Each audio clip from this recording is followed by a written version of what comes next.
Hi, everybody. Welcome to WCAX. It's our live desk streaming show that kicks off right around 9:15. We're going to loop in now Calvin Cutler, who actually this morning was just speaking on the radio about Vermont's a report from the Commission on the Future of Public Education in Vermont. Obviously, property taxes, a lot of school budget stuff that has been really plaguing the state over the last year. Kind of addressing that as well. So, Calvin, first off, thanks for being here. Yeah, thanks so much for having me, John. I really appreciate it. Always happy to hop on. Great. And just getting right into it here. What was discussed during this, or what's in this report that people really need to know about? Yeah, I mean, it's a good question, right? And there's a lot here, and I'll try to boil it down as succinctly as I can. But, as we've talked so much about, right, Vermont has declining demographics. Our student enrollment has been dropping, but yet the cost of education is continuing to to skyrocket. The education fund is now multi-billions of dollars, and the way that we fund education is, you have your local school districts, which create school budgets, and then local town meeting voters vote on them. It comes out of the statewide education fund, and then the state legislature then passes the yield bill to raise property taxes to adequately fund education. But what's really challenging is coming out of the pandemic. We have deferred maintenance costs for schools. We have a lot of positions for mental health counselors and for people that have played a critical role for kids for social, emotional, behavioral health needs, Yeah. inflation. There's a number of factors which are now leading to last year, it was a forecasted 18% increase. State lawmakers were able to get that down to about 14%, but they also created the Commission on the Future of Public Education, which basically is a task force of 13 people from all across Vermont's educational system that's been meeting to try to suss out, how do we, number one, have medium to long-term cost containment in education, and also what can we do to better connect town meeting day voters with their vote. As it stands right now, there's no cost control, there's no incentive to keep to rein in costs for local school budgets.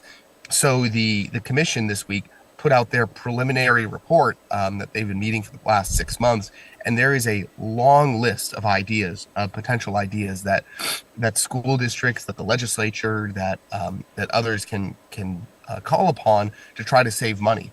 But some of these, and we can get into them if you'd like, but they are going to be potentially really painful for some communities, for students, staff members, etc. Right. And I guess the big question in everyone's mind here is that, I know obviously we covered school budgets extensively last year, and property taxes are obviously a big thing. What's going to get done, or what are they saying is going to get done come session this time around? Yeah, and that's the $1 million question, Yeah. right? I mean, as I mentioned, there's I think three buckets that we're looking at. What can be done to bring down the forecast of this year? It's about 6%. Yeah. What can be done in that range? What can they do to rein in the cost of spending? And also, will they make tweaks to the education funding formula as well? Those are three buckets of work. I think in terms of bringing down the cost or the increase this year, that 6%, Governor Phil Scott has indicated he would like to see no increase whatsoever. And so the question is, how will the governor and Democratic state lawmakers, with this new balance of power, with some of their power, the supermajority taken away, what will be the compromise between, the governor raising new revenues and or taking state reserves to help buy down that rate? The next question is, what can be done to rein in the cost of education writ large? The Speaker of the House has been very clear that there's potentially everything is on the table, and that there's going to be some unpopular opinions ahead, whether that be school closure, consolidation, renegotiating teacher healthcare contracts. That's a big part of education costs. Are we looking at school lunches, making modifications to that programs? So there's, as I mentioned in that interim report from the Commission on the Future of Public Education, there's a number of ideas, but that's all they are, is ideas. They're not recommendations at this point. And then the third piece, which I expect maybe they'd have to take probably more than 1 year to do, is tinker with the funding formula. And as I mentioned, how do you connect voters with their vote? So when you vote on your town meeting day budget, you have a better sense of how that's going to affect your statewide or your homestead or non-homestead property tax rate. No, absolutely. I think there's again a lot to pay attention to as this kind of comes down the pike, as well, and it's ahead of the session too. So definitely have your work cut out for you, Calvin. But I appreciate you hopping on today, and again, just shedding some light on some stuff. I know you had a busy morning, and even earlier start than this. So I appreciate you coming on today. Absolutely. Always happy to. Thank you so Awesome. much, John. I appreciate it. Yeah, Calvin, thank you so much.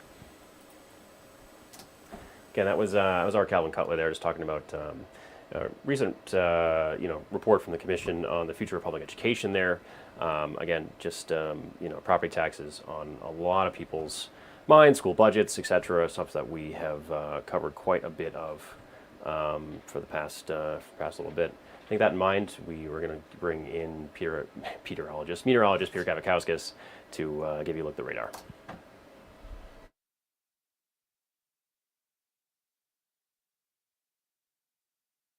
A little bit. Rough landing. Yeah, you can see not too bad out there as we start things off on this Tuesday morning. You can see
Monday time frame.